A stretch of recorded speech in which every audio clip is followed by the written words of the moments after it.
Trump's shocking 100% tariff threat to Canada, the China trade deal analysis. Hi, I'm Jake Wilson, and today I want to share my analysis of what might be the most dramatic trade threat we've seen between the US and Canada in decades.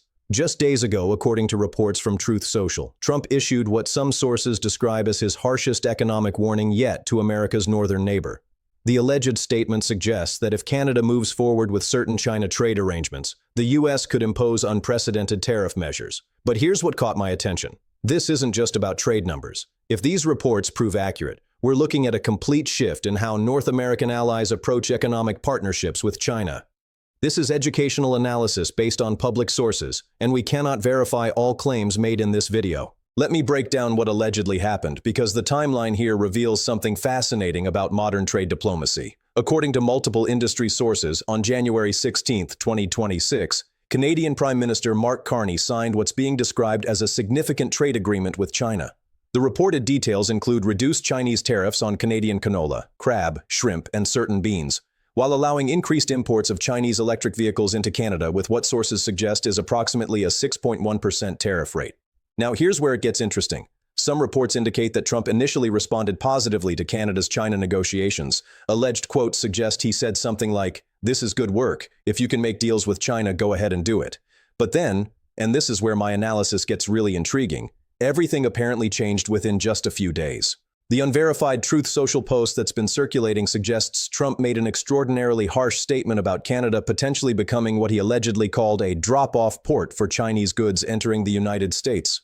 If these reports are accurate, Trump's alleged message was direct. Any attempt to use Canada as a gateway for Chinese products to bypass US tariffs would result in immediate 100% tariffs on all Canadian imports. Let me read what's been reported as his exact words, though we cannot independently confirm this statement. According to circulating reports, Trump allegedly wrote, "If Mark Carney thinks he can turn Canada into a drop-off port for China to send goods and products to the United States, he is badly mistaken.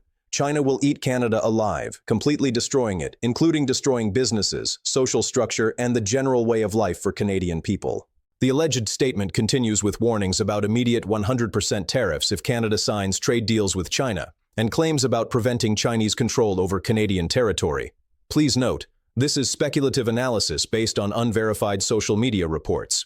Now let me give you my take on why this matters so much. In my analysis, this represents something we haven't seen before, what some are calling tariff whiplash. The apparent speed with which Trump's position allegedly shifted from supportive to threatening suggests this isn't just about trade policy. If these reports prove true, we're looking at deeper strategic concerns about North American supply chains and Chinese economic influence. From the US perspective, according to various industry speculation, the concern appears to be about China using Canadian infrastructure to circumvent American trade restrictions. Some sources suggest the fear is that Chinese companies could ship products to Canada, then move them across the US border with reduced scrutiny. Industry experts I've spoken with suggest this could theoretically allow Chinese manufacturers to avoid the substantial tariffs currently imposed on direct China-US trade routes. If accurate, this would represent a significant challenge to US trade enforcement. But here's the Canadian perspective, based on reports from various government sources. According to statements attributed to Carney's administration, Canada's reported motivation isn't to help China bypass US restrictions, but rather to diversify trade relationships and reduce what some describe as excessive dependence on American markets. Some Canadian sources suggest that Trump's previous tariff threats actually accelerated Canada's desire to find alternative trading partners. If these industry rumors are correct, Canadian officials viewed the China agreement as insurance against future US economic pressure. Canadian Trade Minister Dominique LeBlanc, according to reported statements, emphasized that this isn't a comprehensive free trade agreement, but rather targeted tariff reductions addressing specific trade barriers.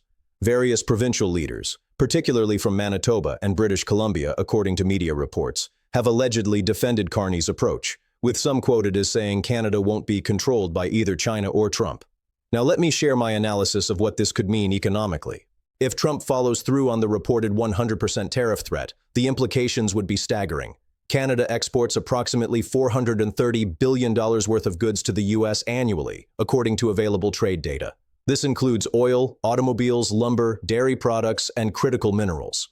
In my view, a complete doubling of tariffs on Canadian imports would create massive disruptions for both countries. American consumers would face significantly higher prices on everything from energy to construction materials. Canadian businesses would lose access to their largest market overnight. But here's what I find most strategically significant.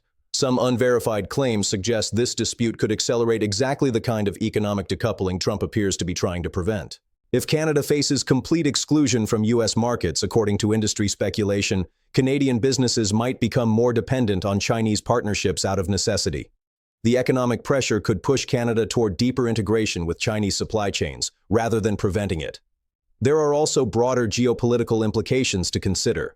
Some sources within NATO circles suggest that economic conflicts between the U.S. and Canada could complicate alliance coordination, particularly regarding Arctic security and China containment strategies. According to defense analysts I've consulted, forcing Canada to choose between U.S. market access and Chinese trade relationships could backfire by pushing a key ally toward the very partnerships America wants to discourage. Let me address the timeline concern that's been raised by various experts. The USMCA trade agreement, which governs U.S.-Canada-Mexico economic relationships, comes up for review in 2026. Some industry sources speculate that Trump might be using these tariff threats as leverage for those upcoming negotiations.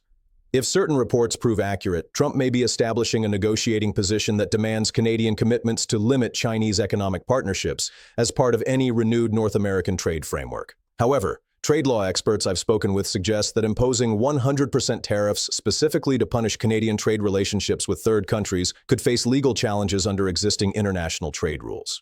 Now, what's the likely outcome here? Based on my analysis of similar trade disputes, this appears to be entering what economists call brinkmanship territory. Both sides have strong incentives to find compromise solutions. Canada needs U.S. market access for economic stability. America needs Canadian energy imports and supply chain integration for everything from manufacturing to national security. Some industry speculation suggests we might see Canada offering assurances about monitoring Chinese transshipment while maintaining the right to develop independent trade relationships. The U.S. might accept these assurances in exchange for Canada implementing stronger tracking systems for Chinese goods. But here's what concerns me most: the precedent this creates for alliance relationships.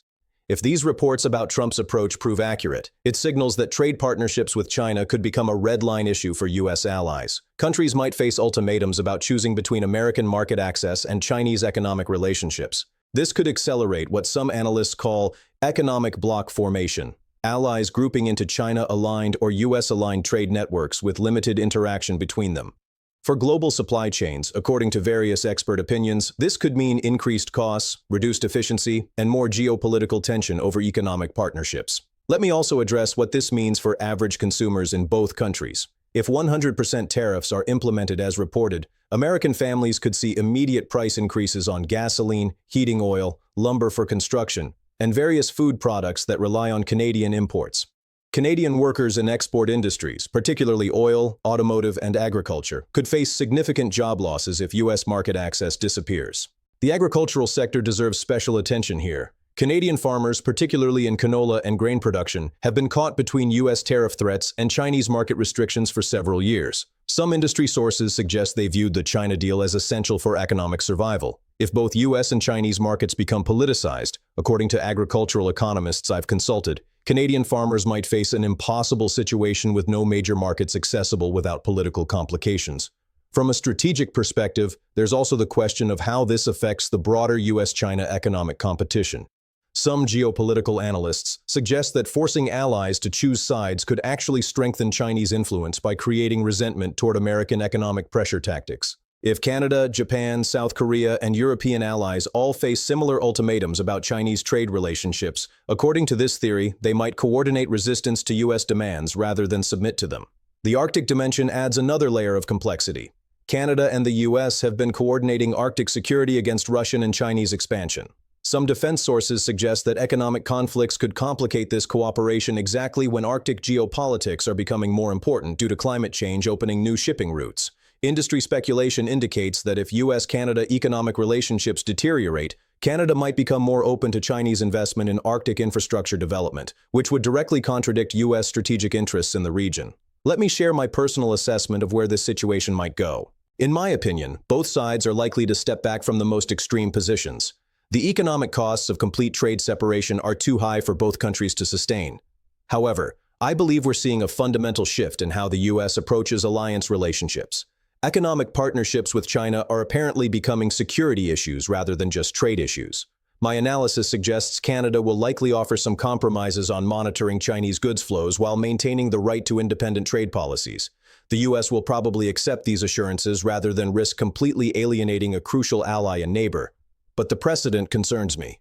If this becomes the standard approach for U.S. allies, we could see increasing tension between American security demands and allied economic sovereignty. The broader lesson, in my view, is that trade policy is becoming inseparable from geopolitical strategy. Countries can no longer treat economic relationships as purely commercial decisions without considering the diplomatic and security implications. For investors and businesses watching this situation, the uncertainty itself creates costs even before any tariffs are implemented. Companies need to plan supply chains around potential disruptions, which increases expenses and reduces efficiency. Some final thoughts on the implications for global trade architecture. This dispute, if it continues escalating, could accelerate the fragmentation of the global economy into competing trade blocs. The era of integrated global supply chains might be ending, replaced by regional networks aligned with major powers. For smaller countries, this creates difficult choices about which economic and security partnerships to prioritize when they conflict with each other.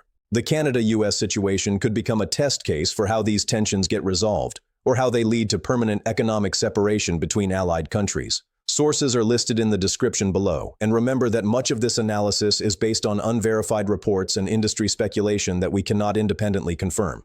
What's your view on this trade dispute? Do you think Trump's reported approach will strengthen or weaken U.S. influence with allies?